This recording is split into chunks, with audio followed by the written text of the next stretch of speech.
What? What has happened to you, my child? What happened to you, Amale? The queen's voice trembled, her words choking in her throat as she stumbled back from the cradle. Her hands flew to her mouth as if to stifle a scream, but the horror that gripped her couldn't be contained. Before her eyes lay her precious daughter, her sweet Amale, now unrecognizable. Her beautiful face, once a mirror of innocence and joy, was gone. Instead, a pig-like snout protruded where her nose should have been. "My king! My king! Please come quickly!" Kulekani's voice cracked as she called out for her husband. Her heart pounding in her chest, she couldn't even bring herself to touch the child, her hands trembling with fear of what this meant. What is this? What could have happened to my baby, she thought, unable to make sense of the nightmare before her. Moments later, the king burst into the room, his footsteps heavy with urgency. His face paled the moment his eyes fell on the cradle. The sight before him was beyond comprehension. With hesitant steps, he approached the cradle, his chest tightening, but he forced himself to lean down and lift the child. Little Amale's laughter broke into the silence, but it was no longer the soft giggles that used to fill the room with joy. Instead, an unnatural series of oinks that echoed eerily around them. The queen broke down, collapsing onto the floor as tears streamed down her face. Sweat soaked her nightgown as panic took over her. "She was fine last night," Kulekani sobbed, rocking back and forth. "I left her sleeping. My sweet Amale, so peaceful. What is this? What is happening to her?" She pressed her hands against her temples, her head throbbing with questions that had no answers. "Kulekani, calm down," the queen said, though his voice wavering as he tried to steady his wife. "We must handle this carefully.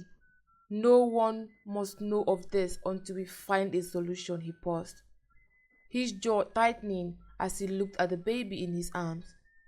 "Go and summon the royal physician. We need answers."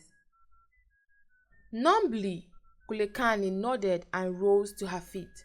Her movement felt mechanical, her mind unable to focus as she called out for the guard to fetch the royal physician. As the guard left, she stood staring into the air, her thoughts racing. How did this happen? How could my 1-year-old daughter turn into this? Is this a dream? No, this is a nightmare. She clasped her hands together tightly, whispering, "Amale, my sweet child, I'm so sorry." When the royal physician arrived, his eyes widened as he approached the child in the king's arms, his wrinkled hands trembling as he reached for Amale, his brows knitting in disbelief. "My king, my queen," he began, his voice heavy with worry. "In all my years, I have never seen anything like this. This is not ordinary." The queen clutched her chest, gasping. "What are you saying?" she asked, though she already feared the answer. The physician took a deep breath. "This, my queen, can only be the result of dark magic." The room fell silent, the air heavy with dread. The king's face hardened as he held Amale close to his chest. His mind raced, replaying every interaction, every decision he had made. Who could have done this? What enemy did we anger to bring such wickedness upon us? He turned to see Kulekani, who was now sitting on the floor, her face streaked with tears. His heart broke at the sight of her. Carefully, he handed the child to the physician and knelt before his wife. He cupped her face gently, wiping away tears with his thumbs. My love, we cannot fight this with tears, he said softly. I know you are scared. I am too. But our daughter needs us to be strong. We can't let this crush her spirit or ours. We will find whoever is behind this and we will make it right. Kulekani looked into her husband's eyes, searching for hope. Slowly she nodded and leaned into his embrace, drawing strength from him. We will fix this, she told herself. We have to. Before sunrise, the king gathered all the palace servants, guards, and staff for an emergency meeting. His voice was firm as he delivered a grave command. No one must speak of what has happened to the princess. If words leave these walls, the punishment will be death. The room fell into a heavy silence as every servant, maid, and guard solemnly swore to keep the secret. Healers, witches, and wizards from all corners of the kingdom were summoned with the promise of riches, gold and diamonds, and land if they could break the curse. But no one succeeded, each leaving with bowed head and empty hands. One fateful day, an old woman hobbled into the palace gate, her frail hands clutching a walking stick as she nervously asked for an audience with the king. The guards hesitated, but seeing no harm in the fragile woman, allowed her to enter. The king, weary for years of false hope, eyed her with suspicion. What do you have for me, old woman? Do you bring help for my daughter? The woman shook her head nervously. I'm sorry, my king. I have no cure. I only seek food and shelter for the night. The king's patience snapped. He slammed his hands on the table, his anger erupting. I thought you came with answers. Guards, remove this woman at once, he ordered. The old woman's eyes filled with fear as the guard grabbed her. But just as they began to drag her away, the queen's voice rang out. Wait! Kulekani stepped forward, her gaze softening as she addressed the guard. Take her to the guest room and see that she is fed and clothed, she commanded. Turning to her husband, she placed a gentle hand on his arm. My king, I know you are hurting, but don't let your worry cloud your heart. We must stay kind. Even in this darkness, we will find a way. Suddenly, the old woman stopped and turned towards the king, her frame shimmering with bright light. The queen and king watched in awe as she transformed into a radiant woman floating in mid-air. You must not let your pain cloud your judgment, the woman said, her voice echoing with power. Your answers lie beneath the child's crib. Before the king could speak, the light faded and she was gone. The queen wasted no time rushing to the storage room where the crib had been kept.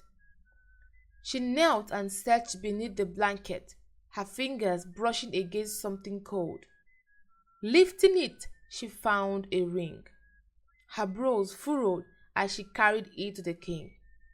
The moment he saw it, his face drained of color. His hands trembled as he held the ring.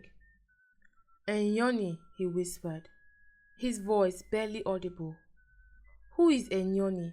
Kulekani asked, her heart pounding. The king took a deep breath. Come, I will tell you everything. In the privacy of their chambers, Mandela revealed the truth. She was my first love, he began. I loved her with everything I had. She was a maid here in the palace, but we knew our love could never be accepted. The queen listened, her heart aching with jealousy and sorrow as he continued. She became pregnant and we were terrified. She wanted us to run away, but I couldn't leave my kingdom. Soon, my mother found out about the pregnancy and gave her a tea to end the pregnancy. I stood by and did nothing. Tears streamed down his face as he clutched the ring. This was the promised ring I gave her, to always protect her, and I failed. Kulekani's emotions swelled. Jealousy, anger, pity, but she pushed them aside. We must face this together, she said softly, holding his hands. For Amale, for our family. Amale sat quietly in her room, gazing out of the large window that overlooked the palace grounds. At just 5 years old, she could already tell she was different. The whispers of the maids, the stolen glances from the guards, and the occasional giggles weighed heavily on her heart. She had always felt a sense of isolation, but now it was undeniable. One day, her curiosity got the better of her. "Mother," she said softly, her voice trembling, "I have noticed the way people look at me. I hear them laughing. Is something wrong with me? Am I ugly?" Her lips quivered as tears threatened to spill. Kulekani's heart broke for her daughter. She knelt beside Amale, pulling her into a warm embrace. "Oh no, my child," she said, forcing a smile through her own pain. "You are as beautiful as the morning sun. Never let anyone make you think otherwise. You are my beautiful princess." Amale smiled faintly at her mother's reassurance, but deep down, Kulekani's heart weighed heavily with sorrow. If only I could trade my face for hers, she thought. As the years passed, the palace was no closer to finding a cure for Amale's cause. Mandela, the king, had journeyed far and wide in search for Inyoni, hoping to beg her forgiveness and plead for her to reverse the course. But every lead led to disappointment. Inyoni had vanished without a trace. Amale, now a teenager, spent her days confined within the palace walls. She had never seen the outside world, never felt the thrill of adventure, nor heard the laughter of friends. Each day, she sat by the window with a distant look on her face, longing for a life beyond the palace. By this time, she had come to fully understand her differences. The whispers of the maids did not stop, but she had learned to keep her pain to herself, shielding her parents from the burden of her anguish. Alone in her room, Amale cursed herself. "Why am I born this way?" she would whisper. Her reflection in the mirror brought nothing but despair. At night, she would cry herself to sleep, wishing for an end to her suffering and praying that she wouldn't wake up the next morning. Rumors began to spread throughout the village. Questions about the mysterious princess grew louder. Why had no one ever seen her? Was she ill? Was she deformed? The people speculated endlessly. Some believed the royal family was cursed, noting that the king and queen had not borne another child after Amale. Even within the palace walls, the whispers were unavoidable, adding in the royal family growing despair. The queen and the king, terrified for Inyoni's return on their other child, chose not to have more children. The pain of watching their daughter suffer was enough. They couldn't bear the thought of another child enduring the same fate. One bright afternoon, an old priest named Kuwezi arrived at the palace gate, responding to the king's invitation for a strong spiritual healer. The guards escorted him to the throne room, where he bowed respectfully before Mandela and Kulekani. "Greetings, my king and queen," Kuwezi said in a calm, steady voice.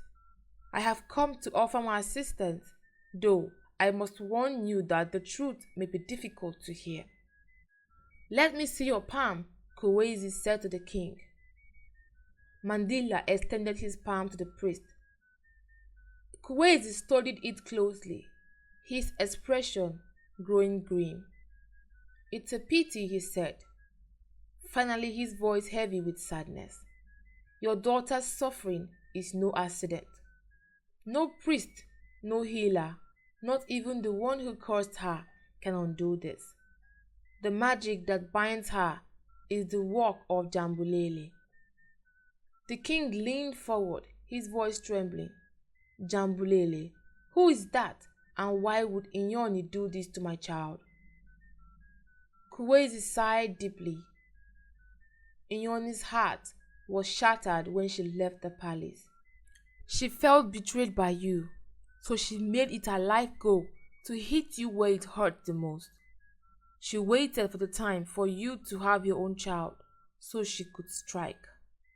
She didn't want the child dead. She believed it would be too easy, so she went to Jambulele for her to carry out her evil agenda upon the child. That she would serve her, but Jambulele refused. Jambulele requested for something more than Inyoni could ever give. Jambulele wanted her beautiful face. In return, she would not only help Inyoni, but she would give her the power to carry out her plans herself. Inyoni, overwhelmed with anger, agreed to Jambulele's request and gave her beauty, and Jambulele gave her the power she wanted. She wanted to make your daughter ugly just like her. That was why she gave her a protruding nose like that of a pig. Mandela's shoulders slumped as tears streamed down his face. "This is my fault," he whispered. "I failed Inyoni, and now my daughter suffers for my mistake." But Kuwezi raised a hand. "Do not lose hope, my king. There is a light at the end of the tunnel. I see a boy standing beneath an orange tree, holding your daughter's hand. This boy is the key to breaking the curse. Without him, nothing else will work." Mandela clung to these words. He thanked Kuwezi profusely, offering him a bag of gold coins. The priest initially refused, but accepted after Mandela insisted. When the priest left, the king turned towards Gulekane. She was overcome with joy and relief. "I believe the boy the priest spoke of is Priest Sianda," she said. "Amale's betrothed. His love could be the cure she needs." The king agreed, although they aren't meant to meet for another 2 years. "But this cannot wait. We must send for him immediately." Words were sent, and within a week, Sianda arrived at the palace. A grand feast was held in his honor, during which the king explained everything about Amale's condition. Though Sianda listened politely, his heart sank when the time came to meet Amale. He entered her chambers with a mix of curiosity and dread. Amale stood by the window, her back to him. Sianda's eyes lingered on her beautiful posture and curvy figure. But when she turned to face him, his heart skipped. He wasn't prepared for the reality of her appearance. Her snout was larger than what he imagined, and he could barely contain his shock. "Princess Amale," he whispered, his voice strained. "Yes, it is me," Amale replied softly. "It's nice to meet you, Priest Sianda." She offered him a small hesitant smile, but she could see the fear and disgust in his eyes. "I cannot marry you," he said abruptly, stepping back. "Please, don't say that," Amale pleaded, her voice cracking. "You are my only hope. Without you, I will remain like this forever." "Stay back!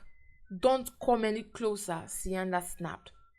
You are a pig. I cannot even imagine sleeping next to you with that snout. I won't taint my lineage with children who look like you." His words were like daggers, cutting deep into Amale's heart. Amale fell to her knees, sobbing. "Please, I will be the best wife to you. Just give me a chance." But Sianda stormed out of the room, leaving her broken and humiliated.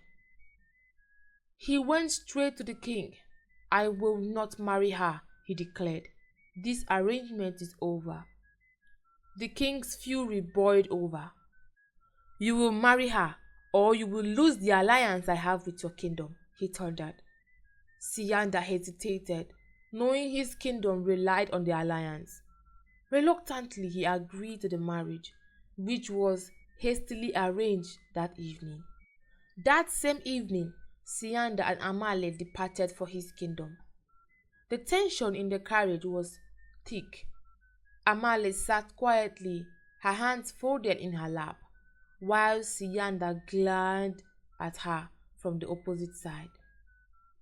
As they passed through a dense forest, Sianda suddenly ordered the carriage to stop.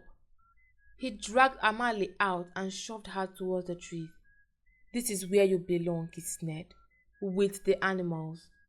Amale cried and pleaded, but he ignored her, climbing back into the carriage and ordering the driver to leave.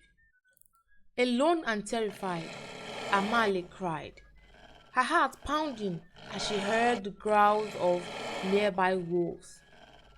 Just as a wolf lunged at her, an arrow whistled through the air, striking the beast.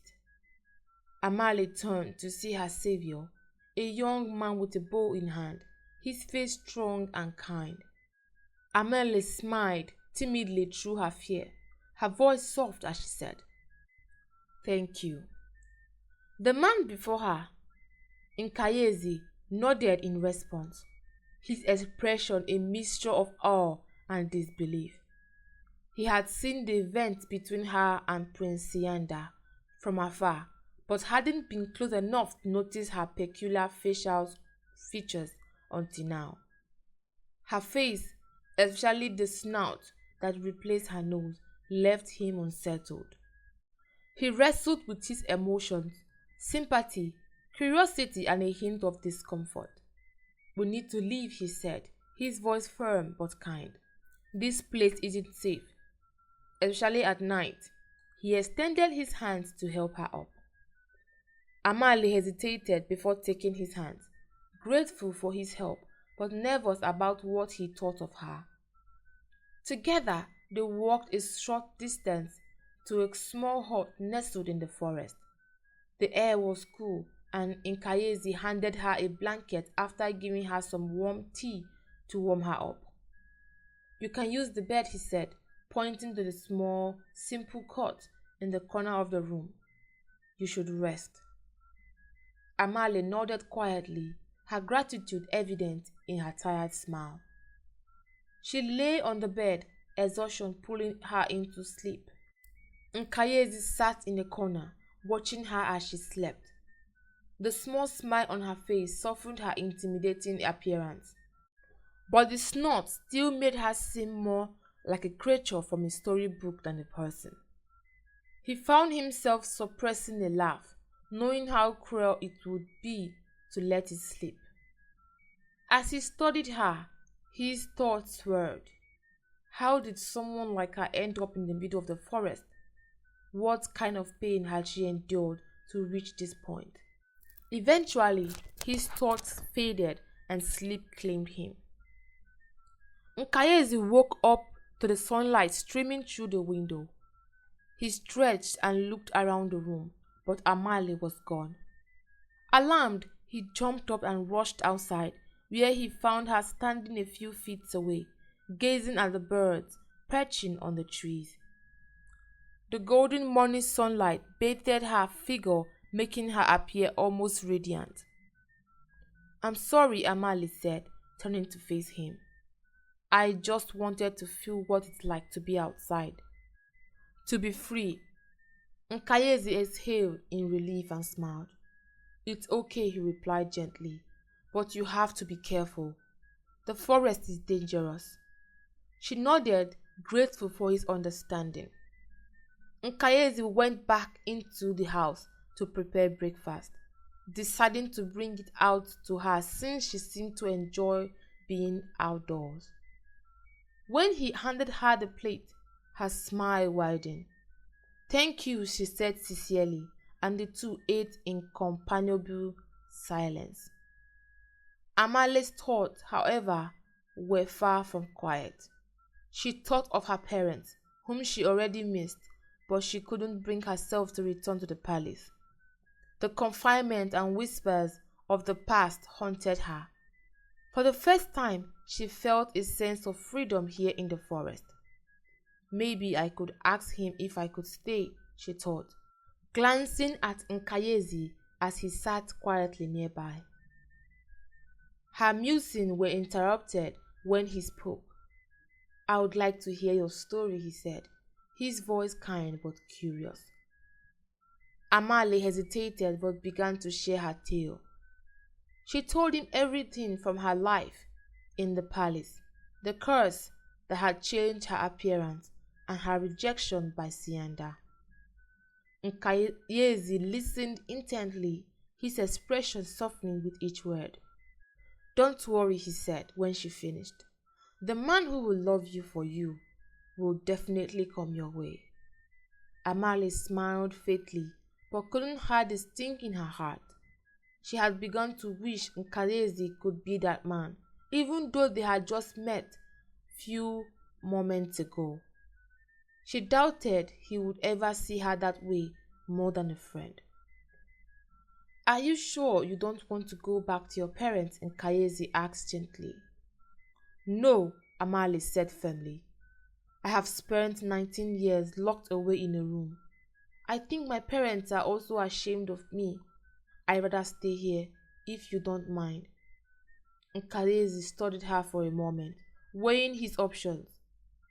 Finally, he nodded with a small smile. You can stay, but I don't think your parents are ashamed of you. I think they are trying to protect you from the harmful words of other people. Amale felt a wave of gratitude. Thank you, she said, her voice brimming with sincerity. I promise I will be of help around here, and I will make myself useful. Over the following days, Amale and Nkayezi grew closer. He took her to the nearby streams where she laughed and splashed in the water. Her laughter was infectious, and for the first time in years, she felt truly happy. Nkayezi admired her resilience and spirit, even if her appearance still unsettled him at times. One afternoon, Nkayezi called out to Amale, Come here, my orange tree has produced its yearly fruit. She joined him eagerly as he plucked the lone orange and peeled it. Here, he said, handing it to her with a smile. Taste it. It's the sweetest orange you will ever have. Amale bit into the fruit, her eyes widening as the sweet juice filled her mouth. Wow, she exclaimed. It's delicious. What about yours? Nkayezi chuckled. This tree only produces one fruit a year. It's all yours. That's strange, Amale said thoughtfully. I have read a lot of books, and I have never heard of a tree like this. Nkayezi shrugged. My mother gave me the seed. She told me to plant it, and it was part of my destiny. Amale looked at him curiously. You have never mentioned your mother before. Are you not comfortable talking about her? Nkayezi hesitated but eventually smiled. It's not that. I'm just not used to sharing my life with anyone. My mother raised me alone after my father denied her pregnancy, and her parents disowned her. We came here to escape, but she passed away when I was 12. I have been alone ever since. Amale placed a comforting hand on his. You are not alone anymore, she said softly. You have me now. Nkayezi smiled, touched by her words. That night, they went to bed as usual, but the next morning brought an unexpected surprise. Amale woke up to find her snot gone. She touched her face in disbelief, her fingers trembling as they traced her smooth human nose. Tears filled her eyes as she ran to Nkayezi, waking him up in a fury of excitement. Nkayezi, look, she exclaimed, her voice shaking with joy. He stared at her, stunning, before breaking into a wide grin. Amale, it's gone, he hugged her tightly, laughing with pure happiness. Amale danced and sang, her heart overflowing with gratitude. They stepped outside into the morning sunlight, only to find the orange tree had withered completely. Their eyes met, and they spoke in unison. "You are my destiny." Tears streamed down their faces as they embraced, the weight of their journey falling away. Within a week, they made their way to Amale's kingdom. Her parents were overjoyed to see her, her transformation leaving them speechless. The king asked about Sianda, and Amale explained everything. She introduced Nkayezi, who bowed respectfully. A grand celebration was held in their honor, but the joy was briefly interrupted when Sianda arrived, demanding to reclaim Amale as his wife. Amale stood tall. "I will never be with you. You abandoned me when I needed you the most." The king cut all ties with Sianda and his kingdom, sending him back in disgrace to face his father's wrath. Amale and Nkayezi were soon married, their love and courage uniting the kingdom. Together, they ruled with kindness and peace, proving that true beauty lies in the heart. What do you think about this story? I would like to hear from you in the comment section. Thank you for watching, and please don't forget to like, comment, and share. See you in our next one. Bye.